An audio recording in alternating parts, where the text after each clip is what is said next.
वटकपुर नाम के गांव के पास एक घना जंगल था। उस जंगल में एक खतरनाक चुड़ैल रहा करती थी। उस चुड़ैल के पास एक मुर्गी थी। उस मुर्गी में चुड़ैल की जान बसती थी।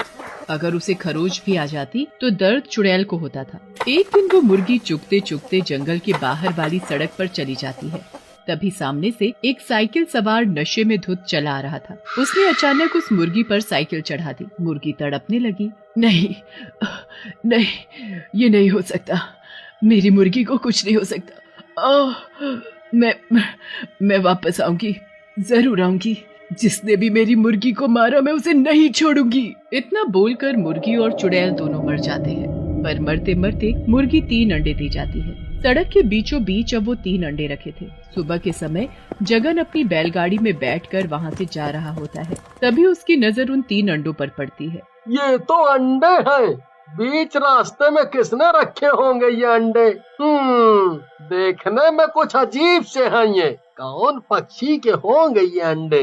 कुछ समझ नहीं आ रहा। इन अंडों से बच्चे बाहर निकलेंगे तभी पता चलेगा इन अंडों के बारे में। क्यों ना मैं इन्हें उठाकर अपने घर ले जाऊं। इनसे जो भी पक्षी बाहर आएगा मैं उसे ऊंचे दामों में बेच सकता हूँ। हाँ, ये ठीक रहेगा। जगन उन सभी अंडों को उठाकर अपनी बैलगाड़ी में रख लेता है।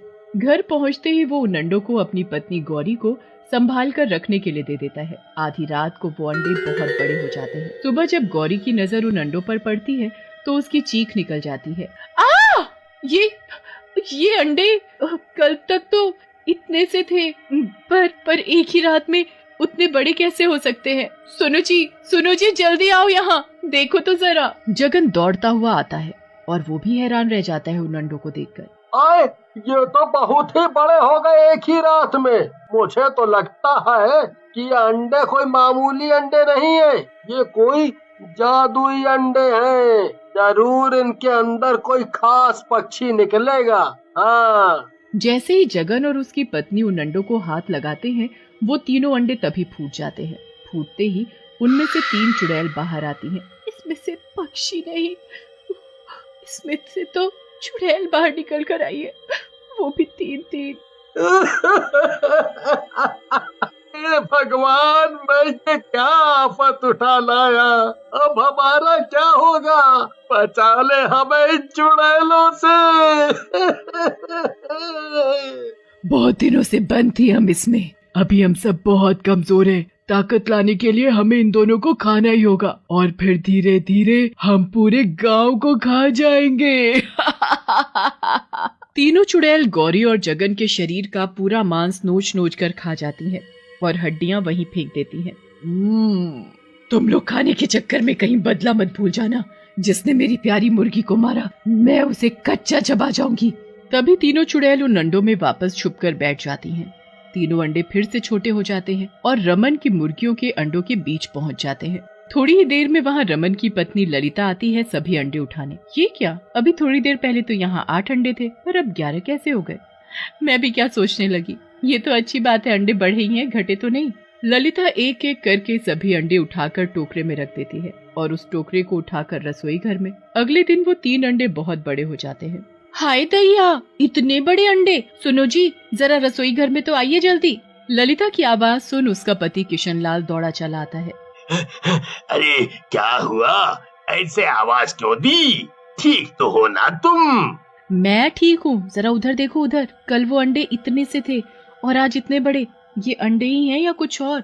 ये तो वाकई बहुत बड़े बड़े अंडे हैं। मुझे तो लगता है इनसे जो मुर्गी निकलेगी वो भी इतनी ही बड़ी होगी जितने बड़े ये अंडे हैं।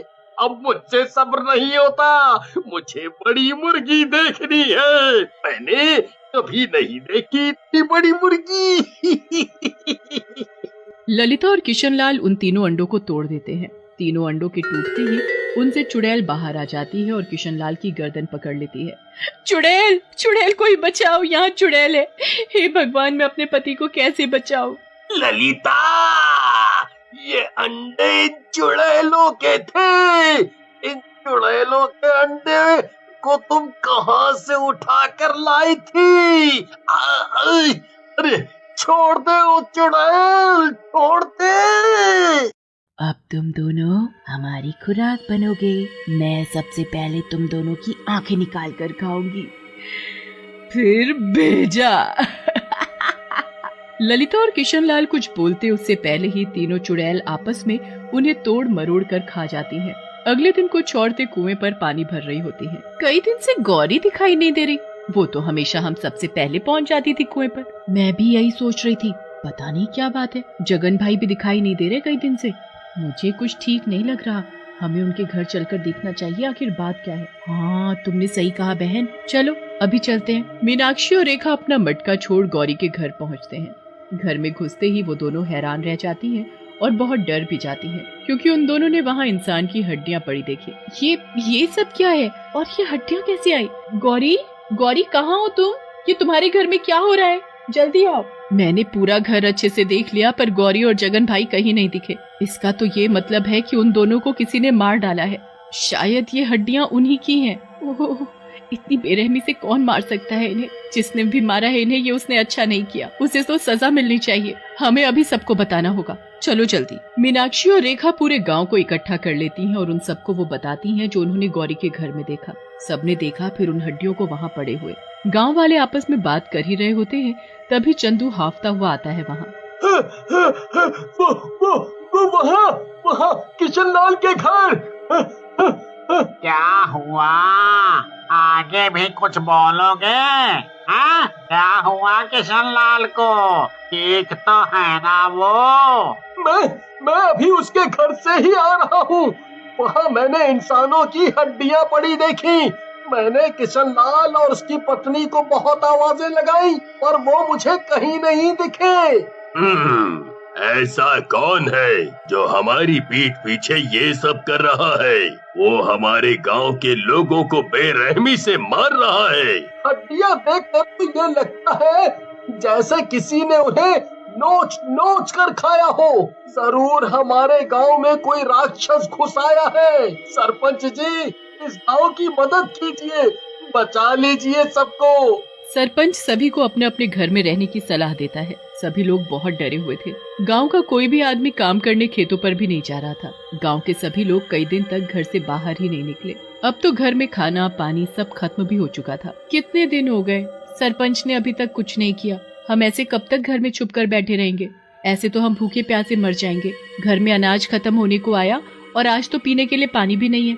मैं अपने बच्चों को प्यास से मरता हुआ नहीं देख सकती, इसलिए मैं जा रही हूँ कुएं से पानी लेने। चांदनी रुको, मैं भी चलूंगा तुम्हारे साथ। मैं तुम्हें अकेले बाहर नहीं जाने दूंगा। मुन्नी, तुम अपने भाई का ध्यान रखना। हम अभी वापस आ जाएंगे। इतना बोलकर दोनों अपने हाथ में मटका उठाकर चल देते हैं कुएं पर। कुएं से पानी भरते हुए चांदनी की नजर एक पेड़ के पास रखे उन तीनों अंडों पर जाती है। मुन्नी के बापू, वो देखो वहाँ पेड़ के पास, उधर 3 अंडे रखे हैं।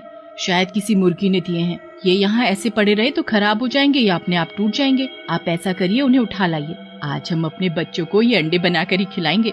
बेचारों ने कई दिन से कुछ अच्छा नहीं खाया। पत्नी की बात मानते हुए माधव उन 3 अंडों को उठा लाता है। तभी उन सभी अंडों में हलचल सी होने लगती है। तभी माधव उन सभी अंडों को नीचे रख देता है। नीचे रखते ही वो अंडे धीरे धीरे बड़े होने लगते हैं। ये क्या? ये अंडे तो बढ़ते ही जा रहे हैं। क्या भला है आखिर ये?